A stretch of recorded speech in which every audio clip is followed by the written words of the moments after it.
That's good. What's good? How you day going? My bad. I didn't mean to be all in your face like that. I had to get my camera in focus. Because I hate when I be doing these intros and I like, damn, it wasn't even focused. But either way it go. But check out top 3 videos with disturbing backstories. Part 9 by the homie Mrballen. Hey, looking at the thumbnail, you know I gotta do it. I'm not gonna say too much though, because this possibly might be one of these clips where it's like, damn, like I thought bro was being goofy, but nah, he wasn't. But you know what I'm talking about. Look, you wanna check out the original video? Link will be in the description below. But let's go. Today, I'm going to share 3 progressively more disturbing stories, and at the end of each of them, I will share the video that is famously associated with them. But before we get into today's stories, if you're a fan of the strange, dark, and mysterious delivered in story format, then you've come to the right channel, because that's all we do, and we upload 3 or 4 times every week. So if that's of interest to you, please replace the like button's sleeping pills with caffeine pills right before their 14-hour plane ride from Hawaii to Okinawa, Japan. Also, please subscribe to our channel and turn on all notifications so you don't miss any of our weekly uploads. All right, let's get into today's stories. This up in the sky, awake all day. Stop playing.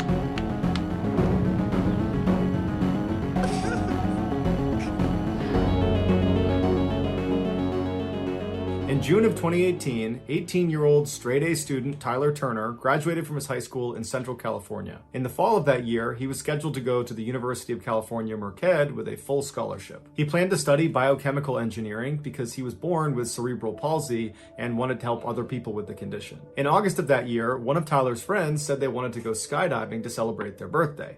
Tyler was nervous about it, but he had never done it before and figured, you know what, it'll be fun, I'll do it. His mother, Francine, who was very close with her son, was very nervous about her son jumping out of a plane, and so she asked if she could tag along to provide moral support and maybe take some pictures, and he said that was fine. So on the 6th of the month, Tyler and his mother hopped in the car and drove over an hour north to the Lodi Parachute Center, where they met up with Tyler's other 3 friends. They were all very nervous, but very excited.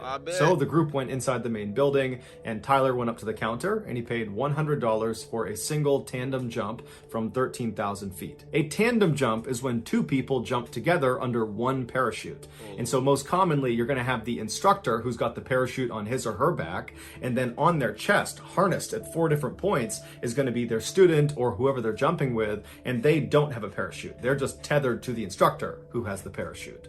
And so in this case, Tyler would be strapped on to his instructor. And so the advantage for Tyler as a first-time jumper is that he would not need to do anything once they're in free fall. The instructor would be 100% in control of keeping them steady in the air, of pulling the parachute, of dealing with any malfunctions, of flying the canopy, and of landing. It's all done by the instructor. After paying, Tyler and his mother walked over and met his instructor, the guy he'd be strapped onto. It was a 25-year-old man named Young Kwan who told him he had jumped over 700 times.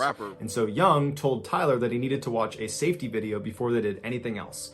And so Tyler and his mother walked into the room, they sat down, the TV turned on, and a very simple safety video came on. And partway through it, another instructor walked in and just turned it off and told Tyler and his mother, Not even just saying that because of the name, but I'm sorry, when I do shit like this, I want somebody older. Sorry. When I go to the dentist or the doctor, I always like to deal with older people. I'm sorry. I just want somebody with that experience, dog. Not saying you can't have it if you're young, and if you got it, that's dope, that's fire. People out there got you, they gonna get your work. But me personally, I can't do it. I don't know what it is. Like when I go in the doctor, like I gotta go to the dentist tomorrow. You don't care about that? Real quick. Basically, when I be looking, I'm like, oh, you a little too young. I don't think you know what you're doing. But when they be older, I'm like, oh yeah, let me get that cane for you. Stop playing. And partway through it, another instructor walked in and just turned it off and told Tyler and his mother, you've seen enough, you guys can go. Francine was a little bit alarmed at this behavior because it seemed odd to skip over safety when you're jumping out of a plane for the first time, but she figured, you know what, they must know what they're doing, I'm sure it's fine. Just before 10 a.m., Young helped Tyler get into his tandem jump harness that would allow him to connect onto Young's chest, and then afterward, Tyler walked over to his mom, gave her a big hug, told her he loved her, and then he departed his mother and walked his way over to the staging area where he and the other jumpers, that included his friends, were waiting for the plane to start so they could actually board. While they waited, Tyler was really nervous, and his instructor picked up on it, and so to put Tyler at ease, he began filming Tyler and interviewing him about his upcoming jump to kind of make light of the whole situation, and it seemed to work. My name is Tyler Turner. What do I do here? I am gonna jump out of a plane. It's your first time. First time indeed.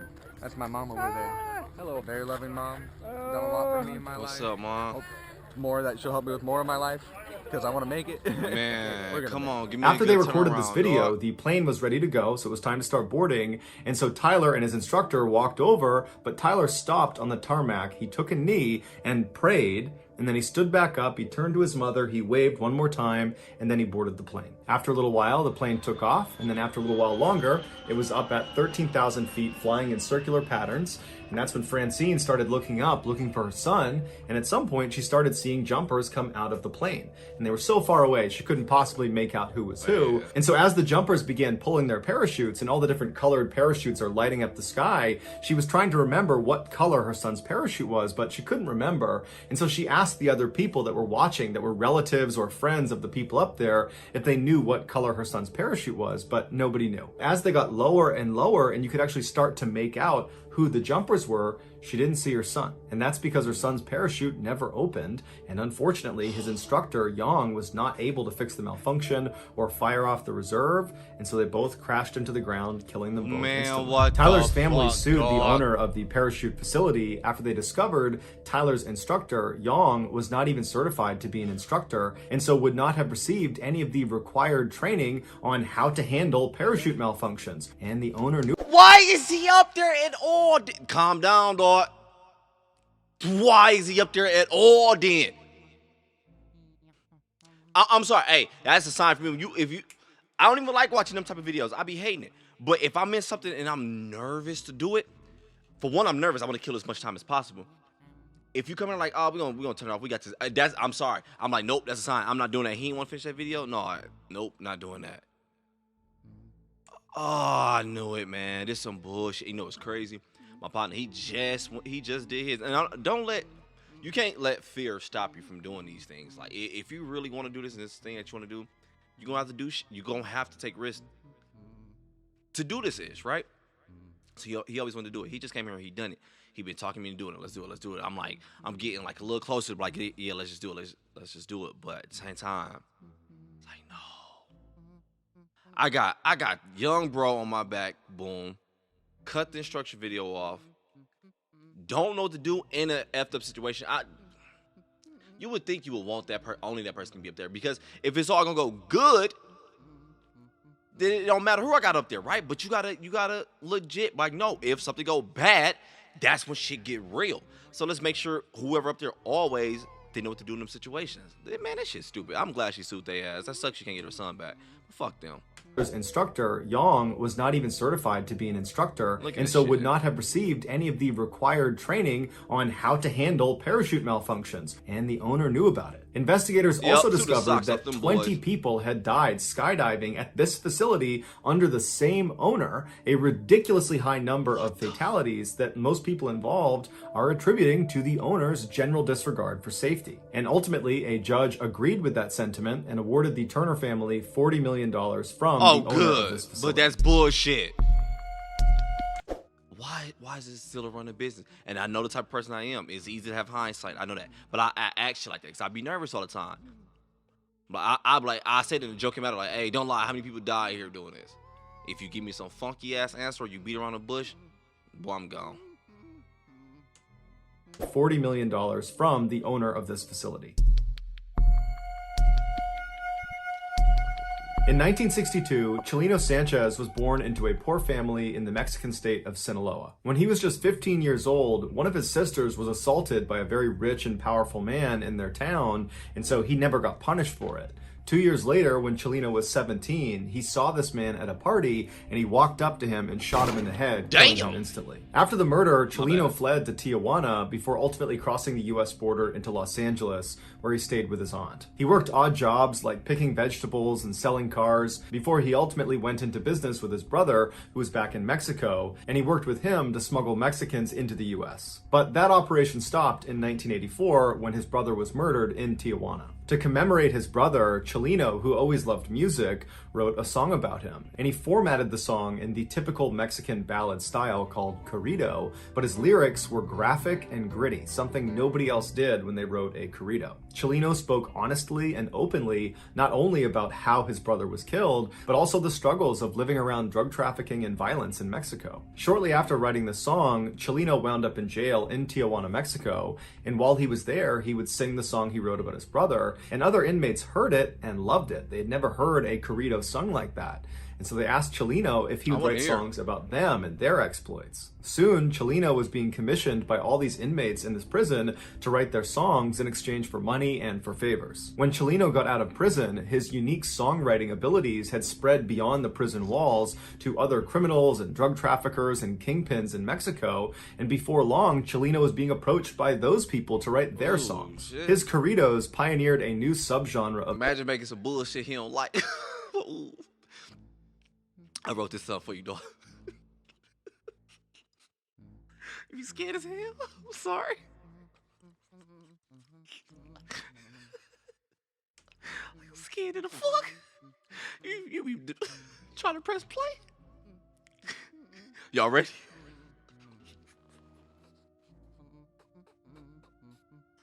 Charlie, play that shit, all right.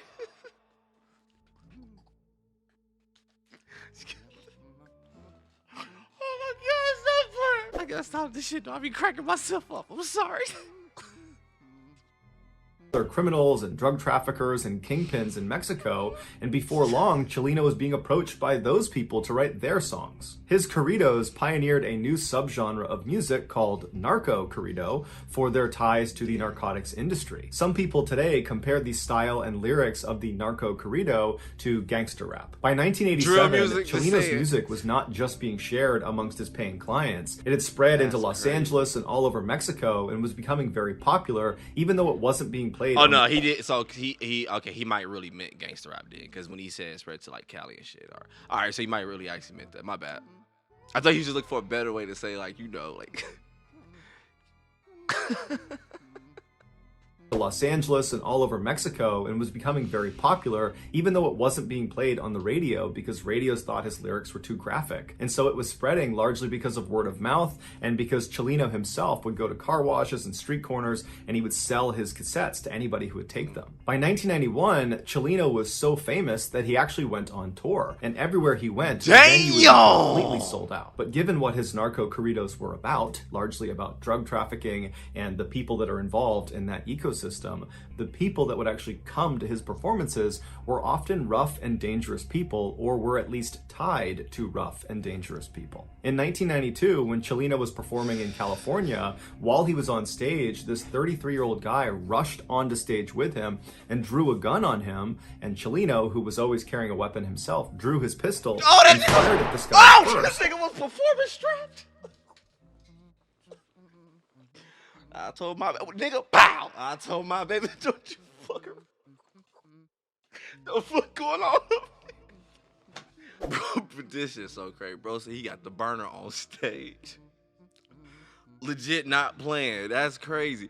I legit, dog, you know, I'm about to go listen to this genre like hella today. My girl, a Spanish teacher, too. I'm gonna play it in front of her ass just to see what she say. And Chileno, who was always carrying a weapon himself, drew his pistol and fired at this guy first. And then what ensued was this crazy gunfight on stage, practically point blank, between Chileno and this guy. And they both managed to shoot each other. Chileno got shot in the lung, and this guy got shot in the mouth. They would both survive. But 8 audience members also got shot, and one of them actually died. This made international headlines, and by all accounts, should have devastated Chileno's career. But in fact, it had the opposite effect. It made him 10 times more famous. Because that's his field. Like, not even being funny, that's the type of music that he's putting out. So, of course, when they see he really bought this shit, they gonna be like, all right, now we rocking with him. Duh, that's how it's gonna work. Not saying duh to Mrballen, but I'm just saying, because, you know, like, some people like wonder, like, oh, how could this happen? Like, I get it, it's messed up, but that's how life, that's how it's just going to work. Stop playing. It's like, oh, shit, so he really strapped up shouting. That shit crazy. Career. But in fact, it had the opposite effect. It made him 10 times. And look, what my stupid ass should say, I'm about to go listen to the genre. My bad, no more stopping. Dated Chileno's career. But in fact, it had the opposite effect. It made him 10 times more famous because Chileno, he was representing Narcocorrido music. And so in being the face of that, he kind of represented drug trafficking and criminals and outlaws all over Mexico and in the United States. And so he was kind of representing a very tough group of people. And so for him to have stood his ground on stage and shot first at this guy coming to attack him, it made him look brave. It made him look like a warrior. It validated him as the right person to be the face of Narcocorridos. But Chileno also understood that this probably was not the last time that someone was going to try to hurt him. That in virtue of being the face of narco culture, there's bound to be people that are very violent that don't like him, and they might come after him too. And so he actually told his inner circle that he thought his days were numbered, that at some point someone was going to kill him. 4 months after the shootout, Chileno was back home in Sinaloa, Mexico, performing at a concert that his friends had told him he shouldn't do because he had lots of enemies in his hometown. But Chileno really wanted to do it. He got into the venue, he got on stage, his band was getting ready, thousands of people were coming into the audience, and before the show started, somebody handed him a note. And so Chileno takes the note, he's smiling, he's kind of looking around at the crowd, and then he looks down at the note and he reads it, and right away his expression completely changes. He looks distressed, he rubs his brow, he frowns, he kind of looks up at the crowd like he's looking for someone, and then he just goes blank in the face, and he's looking out like he's looking past the crowd. And it's this long period of time where he's just blank staring into the audience. And then all of a sudden he just snaps out of it, takes the note, puts it in his pocket, picks up the microphone, and proceeds to give one of his best live performances to date. After the concert was over, Chileno made a special effort to say bye to everybody in his band, and he said bye to some people in the crowd, and then finally, after this kind of long, drawn-out goodbye, he walked out the back door. Shortly after, he was kidnapped, tied up, and then shot in the back of the head, execution style. It would turn out that note he received on stage was from his killers, who we don't know exactly who they are still to this day, but the note said, after this performance, we're going to kill you. And so that was the reason Chileno was so distressed, because whoever it was, he obviously understood it was a credible threat. But instead of panicking, he just decided he would give an amazing performance and then face his destiny. And so when he went outside, he knew he was going to get murdered. And he did. Here is the moment Chileno was handed that note on stage, informing him he had been marked for death.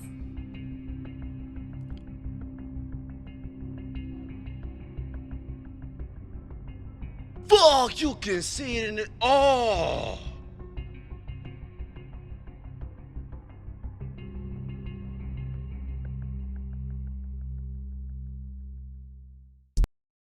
Hey, do you want to join the six-figure club? Well, you can.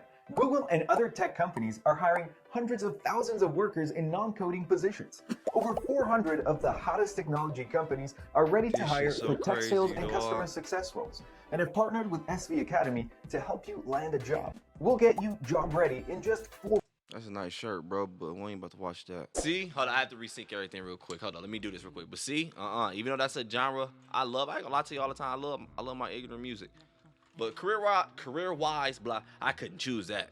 1, 2, 3. Because not only, especially, I don't care what you say. A lot of people be saying, like, yeah, it's just music, they ain't really living this bullshit these days. Yeah, I think a lot of these little niggas really living it. I ain't gonna cap to you, dog. Clap. You looking at, boy. Look, but people, I ain't gonna lie, even though, where we leave off at? My bad, I was trying to re-seek everything. I'm gonna edit all this shit out. Probably not, because I'm still kind of talking in between it. But either way it go, like I was about to say, my bad, dog. Even though I tell you all the time, it's a genre I like. When it comes to my ignorant rap music, I love it. I ain't gonna cap to you, bro. But choosing that as a career, like career-wise, I couldn't do it. That shit look draining to me, because you legit really gotta be living that lifestyle. Or if not, when people test you, or it's happen, you gotta pretend you do and try to keep that image, because it'll make you look bad. Like, dog, this shit crazy to me. Look, nope, not me, dog. I ain't built for it. Damn, that story was crazy, man. It was fired. I ain't gonna lie. That's a story.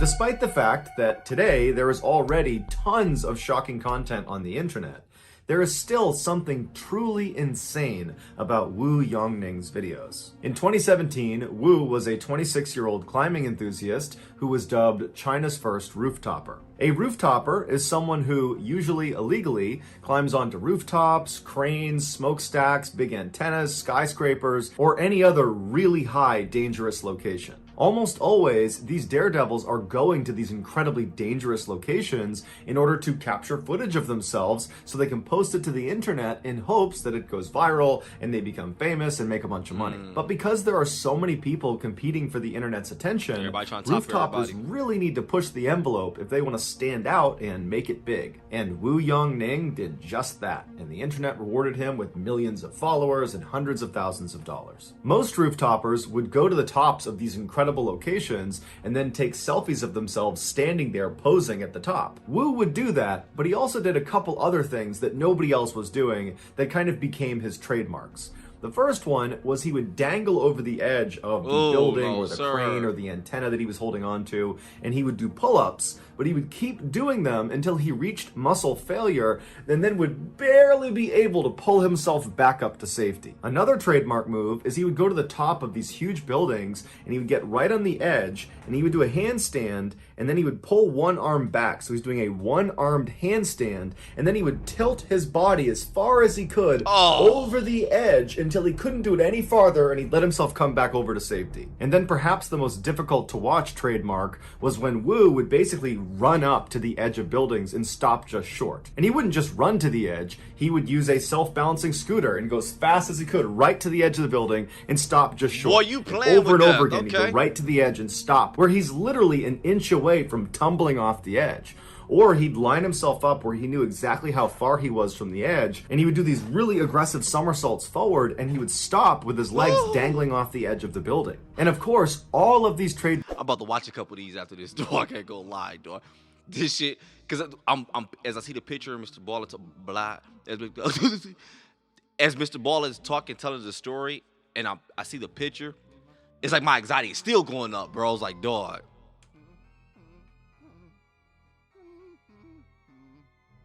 And he would stop with his legs dangling off the edge of the building. And of course, all of these trademark moves were done without any safety equipment, and most times Wu did these stunts without anybody there to potentially pull him back up if he gets stuck. About 3/4 of the way through 2017, Wu had posted over 500 videos and live streaming clips to various social media sites, and he was starting to make some real money off of it. On one video sharing site alone, he had made over $80,000 just from donations that had come in. And so it was clear this was becoming a career. But as the money and the fame were coming into Wu, he started to realize that in order for him to stay on top and keep earning at this level, he would need to continuously outperform his last big stunt. And already he was brushing up against death on virtually every... I ain't beating my top till somebody else beat it. Forget that. If I did something hella crazy and I'm still that guy, then nah, wait.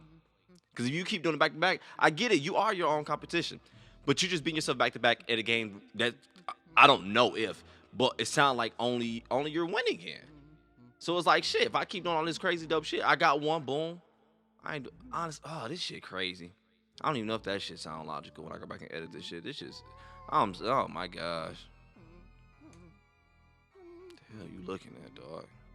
Perform his last big stunt. And already he was brushing up against death on virtually every video he took. In early November of that year, Wu heard about a competition that was offering $15,000 to its winner. The details of this competition are hazy at best, but from the sounds of it, it was a viral video competition. Make the most viral video and you win the prize. This competition served as motivation for Wu to finally attempt his craziest stunt yet. He figured if he had the footage of this particular stunt, he was sure to win this competition, and with the prize money, he could pay for his wedding and cover his mother's medical expenses. And so on November 8th, Wu traveled to the Huaiyan International Center in central China. This massive 62-story skyscraper would be... That's bullshit, though, for a company to come up with something like that. Like, yeah, see how close you can get to... Even though I know technically it's make the most viral. I get it. But come on, man. Telling people to make the most viral video is legit like telling people to go out there and see how close you can get to, you know what, as possible, basically. You know how people gonna look at that. Stop playing. I get it. You get some people who will be trying to do other ish to do it, but come on. People about to go out there playing with people's lives or their lives, trying to go viral. That's bull. Say that like that. Start nothing like that, dog. International Center in central China. This massive 62-story skyscraper would be the tallest building Wu had ever performed a stunt on. The public was only able to get up to the 44th floor, and so Wu had to take the elevator up to somewhere between the 40th and 44th floor, at which point he climbed out of a window and free climbed his way all the way up to the top, so 20 additional floors just climbing the side of a skyscraper. Once he got to the rooftop, he set up his tripod and his camera, and he turned on his live stream. And then he walked around and he began preparing himself for the stunt. Live stream viewers that tuned in would see Wu sitting on the edge of the skyscraper, and he's meticulously wiping down the edge of this building. It's the area he'll be grabbing onto to perform his stunt, which was going to be his trademark pull-ups. And so after several minutes of Wu cleaning this ledge, he begins to lower himself where his arms are still tucked up over the ledge. So he's not hanging, he's got his arms kind of anchored on the top. He's like testing the edge of this lip. And he kind of feels around and he can tell that it's not a good grip. It's not good enough for him to go down to full extension. And so he pulls himself back up and he goes back to wiping down the edge. And from the looks of it, it seems like Wu is actually pretty nervous about this stunt. And normally when you watch Wu's videos, he doesn't seem nervous at all, even leading up to his stunt. But this one just seemed different. And so after again wiping down this ledge as much as he possibly could, he gets himself ready, lowers himself onto his arms, he lets his legs drop over the edge of the building, and then he goes to full extension. And from there, he does 2 complete pull-ups, and then after the second pull-up, he begins to try to pull himself back up to safety. But he's fatigued, and he can't quite get himself up over the edge. He starts to use his feet to try to use the glass to push himself back up, but he can't get a grip. And for the next 15 seconds, Wu is desperately trying to get himself up and over this ledge. He's trying to muscle himself up, but it's obvious he's completely fatigued. I mean, he did free climb almost 20 stories to get up there. I was just thinking the same thing, yo, because you did just get up there, so you... What the fuck? I ain't gonna lie, I do feel bad, but it's like one of the ones, like, you know, you be mad at people for, like, hurting themselves, like, something like, what the man? Really fatigued. I mean, he did free climb almost 20 stories to get up there, and so it makes sense his arms would be tired, but there's nobody up there to help pull him up. And so after a while, he goes back to full extension because he can't do anything, and he looks down as if he's sizing up if he can survive this fall, which he obviously can't. And then the camera picks up a sort of whimpering sound that appears to come from Wu, and then he loses his grip and he falls to his death. Here is a segment of his final video right before he fell. You have Mrballen final video is inappropriate, therefore we have opt to use screenshots. Understandable.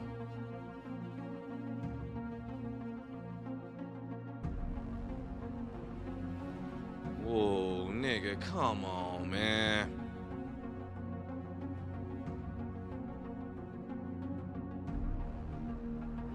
Nah, that's it, huh, yo. It's a GG, huh, bro? Your arms are hurt. So that's going to do it, guys. If you found the secret in today's video, let us know in the comments what it is and where you... When I say I'm about to watch videos, I'm not about to watch that particular one. I'm just about to watch the actual successful ones. What the found it, so give us the timestamp. And if you're the first to do that, we'll pin you at the top of the comments section. If you enjoyed today's video and you haven't done this already, please replace the like button sleeping. I always hit the like button before I leave. I got you real quick. Oh my gosh, dog. Well, Pete, like I was saying, I can't say I'm 100% mad at bro because he can't help that his body loves that feeling. I get it. People get the urges for certain ish, and some people ish be extreme, and it's like I gotta go for it. And again, his was not hurting anyone else except his family around him. But in what he was doing, it was like my rush. This is what I'm going for. I gotta go for it. But then when it came to the competition, where it was like, oh, I'm trying to top this every freaking time. That's when it get crazy. It's like, bro, no. Because now at that point, I'm feeling like, man, it's the fame getting to you. Like, it's the likes, it's the views, it's becoming that guide to the world. I get that. I kid you not. If you just kept doing them, not even trying to top yourself every time and putting them videos online, boy. Because, I mean, it ain't many people that can do this, right? I hope not. Shit. I bet it ain't oversaturated, Lane. I bet it ain't like reacting. You don't take skill like this. This seriously has to be the most craziest Mrballen video I've ever watched. I seriously don't have anything to talk about right now. I'm not even gonna lie to you, dog. We're just gonna wrap it up. The We Gonna Make It one, that one was crazy, man. It's like, damn, her son just so happened to be. Not saying it should have been anybody else. Not saying, I'm just saying for her luck. Like, damn, my son just happened to be the one to get the broken one and the guy who don't know how to fix it. Like, wow, what the hell? And then you come to find out it happened 20 more times prior to this. Stop playing with me, dog. If you run a business like that, I'm sorry, it should be smack on the door. Like, this is how many. No, it should. But all right, but still, it should be information that I can get like real easy. Like, it should be one of them situations like you can't lie. If somebody asks your company this, you gotta let them know. I don't know how it works. I don't know how it's gonna work. Whatever. The narco one, man, that one was just, oh my gosh, I was blown away like 30 different times. Not gonna lie to you. And it's freaking dead hang one. It's like this video I saw not too long ago. It was this girl eating and she was choking, and the dude who was running while she was choking got mad at her. And I get it, I understood it. Like, I'm like that person. It's like, I'm not blaming you for what you did, but at the same time, I'm pissed that you hurt yourself. Like, shit like that. I don't know if I can explain it right. It was like one of them moments. It was like, dog. Oh my gosh, Lee's has somebody with you, bro. That way, in that situation, bro could have picked you up. Or sis, somebody with you. Shit. Hey, but yo, if you enjoyed the video, go and click that like button. I appreciate it. I'm about to go ahead and get up out of here, dog. It's snowing.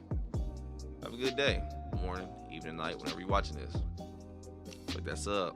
Turn that bell on. All notifications. I'm out, dog.